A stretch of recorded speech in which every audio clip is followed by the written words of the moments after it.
On today's Live Daily News, the San Angelo ISD Board of Trustees has named the lone finalist for superintendent. Two local elected officials have announced they're running for re-election, and the San Angelo Police Department needs your help with a hit-and-run crash. I'm Yantis Green, and this is Live.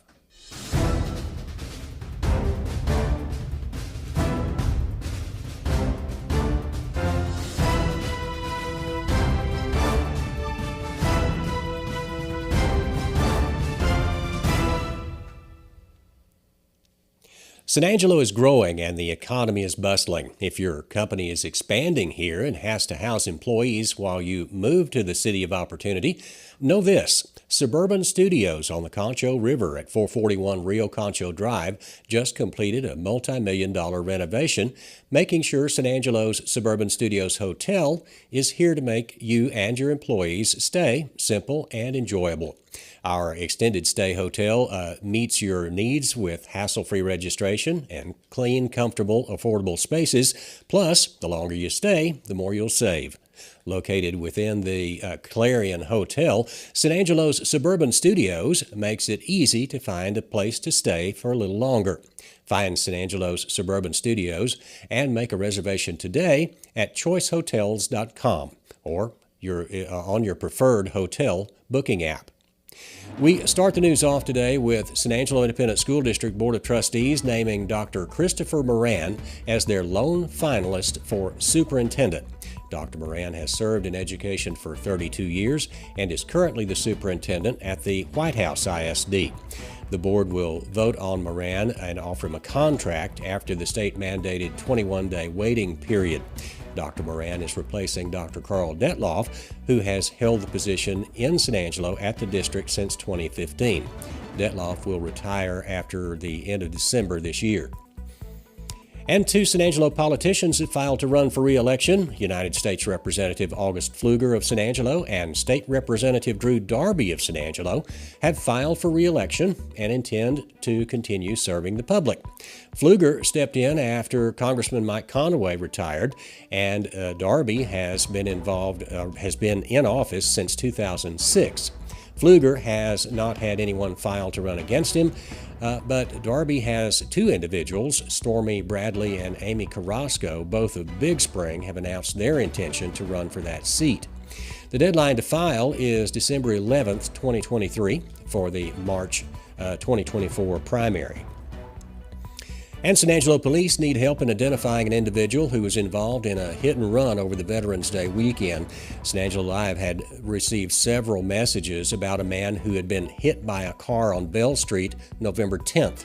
San Angelo Police Public Information Officer Richard Espinoza, in an email this morning, said that a hit and run occurred and the victim received broken bones as a result.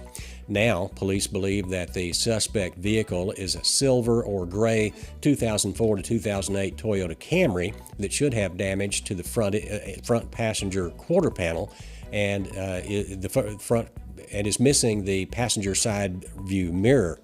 Should anyone have information, please contact the San Angelo Police Department's non-emergency number. That's 325-657-4315. Also, a Hobbs, New Mexico man has taken a plea deal in Tom Green County after he beat a dog unconscious. 32-year-old DeMont Williams was arrested on September 29th of 2019 for assaulting a woman and throwing the dog onto the ground so hard that it knocked the animal unconscious. In exchange for a guilty plea, Williams will be sentenced to 8 years in prison and 6 years of probation to follow. The judge has yet to sign off on that plea deal. In weather, this afternoon will be partly cloudy with a high of 65 degrees, low overnight tonight about 46. Tomorrow morning should be a little cooler. There should be some patchy fog in the area, but it'll warm up to 71 degrees tomorrow afternoon, and then tomorrow night it'll get down to 48. Then getting closer to the weekend, looks like San Angelo is going to have some beautiful days, highs in the low 70s to upper 60s and lows in the 40s and 50s. Pretty well seasonable weather. Finally, Cover One analyst Ryan Chadwick has some volleyball news in both the high school and collegiate level. But first, here's a word from the Bass Bunch. This is a full-size truck that you can haul just about anything you can think of. And with a 5-year, 100,000-mile warranty, you can drive it with ease. And tell me this, Where can you get a full-size truck that's 10 grand off MSRP? Get a new 24 Nissan Titan Pro 4X Crew Cab and get 10 grand off MSRP. Only at Jim Bass Nissan. Shop 24/7 at bassbunch.com. It's a big truck for the big dogs. The Wall Lady Hawks volleyball team recently received postseason accolades for District 6-3A. In addition to several members making the all-district list, 3 Lady Hawks took home the big awards. Aaron Morrison was named Offensive MVP, Paige Dixon won Defensive MVP, and Emma McShann was chosen for Setter of the Year. In addition to the headliners, Kippy Pickens and Caitlin Holtman made the first team all-district, Abby Bowl and Peyton Dixon made the second team all-district, and Jillian Self was named to the honorable mention team. Congratulations, Lady Hawks, on a successful season.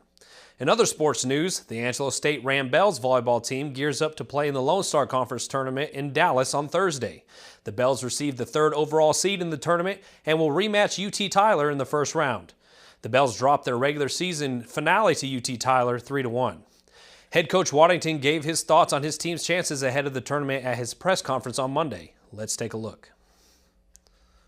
I sure hope so. I think it's in front of us. That's the thing. It's in front of us. It's available. It's an opportunity, and you have to take advantage of those opportunities because you don't get second chances in the postseason. It's one and done. So I think that our kids know that. I think that our seniors, that this is their last go around, are feeling that. And so I hope that they're taking that in and knowing what's at stake, and we come out ready to roll.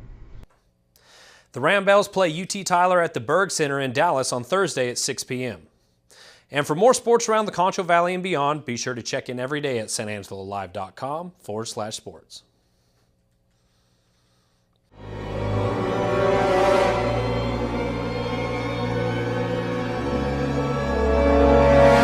Ew, that's so gross. Right now, get 15% off carpet cleaning from Carpet Tech. And welcome back to the show. Joining me today is Kristen Oliver with the San Angelo Home Builders Association. Yes. Kristen, this is the first time you've been here. It is. First time. Well, thanks for coming and welcome. You bet. I'm glad to be here. We're talking earlier about the housing market and developments in San Angelo. What are the home builders? Let's start out basically. What does the Home Builders Association do? We are a nonprofit trade association. We were actually founded in 1950, so we've been around a long time. Basically, our goal is just to help build a better San Angelo. We work a lot with the city to regulate codes and ordinances to just try to keep housing as affordable as possible. And these are local home builders that belong to the association. Yes, we are a member-driven, about nearly 300 members of builders, sheetrockers, painters, loan officers, real estate agents, just everybody that's really heavily involved in the building industry. Okay, and y'all have, of course, a board, and you meet once a month. Yes, we have monthly luncheons. We also have numerous events throughout the year that we actually use to raise money. One of our biggest charities that we give to is Operation Finally Home. Okay. And we raise money in order to build a home for a wounded veteran. So we've built, 3 in the last probably 10 years. And so we're hoping to look forward to being able to do one of those again soon. So that's a fantastic way to give back to the community. Absolutely, absolutely. You can't be in business in Texas without the legislature throwing you a curve every other year when they're in session. And we were talking earlier, there's bound to be lots of rules and regulations to building houses. Yes, there really is. One of the things that was kind of unfortunate, you do not have to have a contractor's license in Texas to be a builder. Oh, okay. So all you have to do is be registered with the city. So that's one of the things that is, that we really stress to people looking at buying a home or having one built. Really do your research, because there's a lot of people out there that really don't know what they're doing, and you can sometimes pay for it on the end. It could really get really expensive. There seems to me like there's a lot of building going on, and we were talking earlier. One I didn't mention was over in Paulan. It looks like there's a lot of houses going up out there. Yes, that is one of the areas that is really really concentrating building right now. We're noticing that the smaller lots seem to be a little bit more activity. I think it's because of that price point. Anything under 300,000 is what's really moving right now. Okay. Everything above 300 is a lot slower right now. And interest rates have something to do with that. Absolutely. They've had a huge amount to do with that, actually. It is really, we've really seen it slow down.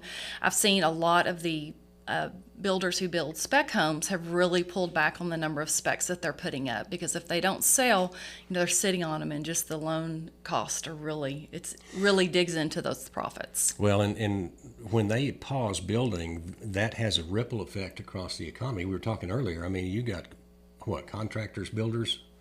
Absolutely. I mean, it does. The trickle down effect of it is really it's incredible, because you're looking at the lumber yards, your subs. It goes all the way down. So when the buildings really slows down, anytime there's any instability in the market, any where people don't really know what's going to happen, it tends to really pull back on the building. However, our permits are up for the year. We are a little over of what we were last year, which is a great sign. We had a really good September. There were a lot of permits pulled. So that will give us, kind of a snapshot into about 6 months down the road. So we're hoping to have a decent amount of homes. But the interest rates for sure have made an effect upon that and really slowed it down, especially the anything over 350,000. It's really slowed it down. Well, there's and I don't know a lot about it, but it seems to me like there's some building activity, or has been, over the last several months in the southwest part of town and out in Buffalo Heights, and even in West San Angelo over there near Altaloma School. Yes, a lot of these are infilled lots that are kind of just these ones and twos lots that are getting kind of snagged up, and people are going to building those, because we're really there's not a whole lot of buildable lots available in San Angelo right now. So we have a lot of, I think, some developments in the works, but not build ready lots ready to go. Okay, all right, and that. I saw on the city council its agenda that, and I may be wrong, but back over there close to, it's an extension of Twin Oaks off of Dominion Ridge, and in that area they were talking about annexing it, I think, and I'm not sure whether they did that today or they're going to do it soon. I haven't heard, but I foresee them doing that, probably annexing That's sort of that where the natural progression of the... Exactly. I think that's where a lot of the growth is happening, because that's just where the available land is. Yeah. And I don't think it's any big secret that it's easier to build subdivisions and homes outside of the city limits than it is inside the city limits. Yeah, absolutely. There's a lot less regulation. But actually, a lot of our builders still build to those specs anyway, which is great. So, curb, gutter, water, sewer infrastructure, that sort of thing. Absolutely. And yes. A couple of things. What one thing would help kickstart home building in San Angelo? We do everything we can as far as trying to keep regulation and codes to a minimum. And we're all for building a safe home. And, don't get me wrong, but a lot of times the cost does not outweigh the benefits. And, some of the we spent a lot of this year fighting some of the new codes, trying to get up to get the city to compliant to the 21 codes. And if we had gone in all just exactly how those codes had been written, you would have seen about a $7,500 increase per house before those codes. And the crazy thing is, it's kind of like you don't want to download the first update usually on your phone, because there's always bugs in them. Same thing with these codes, because we've seen these non-abatement cities like Houston and Austin and San Antonio, Dallas area, they don't have a choice. They have to adopt these codes. And we saw, I guess year before last in Houston, they were having to put GFI switches on air conditioning units that were up in attics, and all of these air conditioning units were tripping, and they couldn't figure out what was wrong. But it was because a code that said they had to use GFI plugs, and so they've since taken that out. So Unintended consequences. Exactly. I think some of the guys are just up there trying to find new things to to come up with. So Well, and you know, the bureaucracy is bureaucracy, Yes. and that I'll leave that there. But another one of the things that might help, and we'll wrap this up. Here's my 2 cents. I think interest rates are too high, and I think they need to go down. And I think that comes from some political stuff in Washington. But I absolutely. as always, I get to this point and I generally forget something. So, Kristen, this is where you get to tell them what I forgot. Yeah. Well, I agree with you about the interest rates, but I think at the same time, if you kind of look at the big picture, we've kind of all gotten spoiled to the low interest rates that we That's had. true. And if you look at That's the very big true. picture, you know, back in the 80s, you know, they were Oh, yeah. 20%. So really in the big picture, the interest rates are up, definitely. Mm-hmm. But, you know, I heard somebody make a comment the other day. It's like, well, I'm just going to keep renting because, you know, I can't afford a home. Well, you're paying 100% interest when you're renting. That's true. So, you know, it's all kind of relative with that. Okay. Kristen Oliver, thank you for joining us. Absolutely. And you are welcome back here anytime. I appreciate it. It's good to be here. Thanks so much. Thank you. Back to you guys. When it comes to unique pieces you can't find anywhere else, Kano's Diamonds and Coins is your one-stop shop. With over 24 years in the diamond and coin industry, Kano's Diamonds and Coins is West Texas's choice for diamonds, jewelry, coins, silver, and gold. Owner Bill Kano stands by his work and offers free consultations, including estate jewelry. Don't just trust anyone with your valuables. Come see the staff at Kano's at 1016 West Beauregard in San Angelo.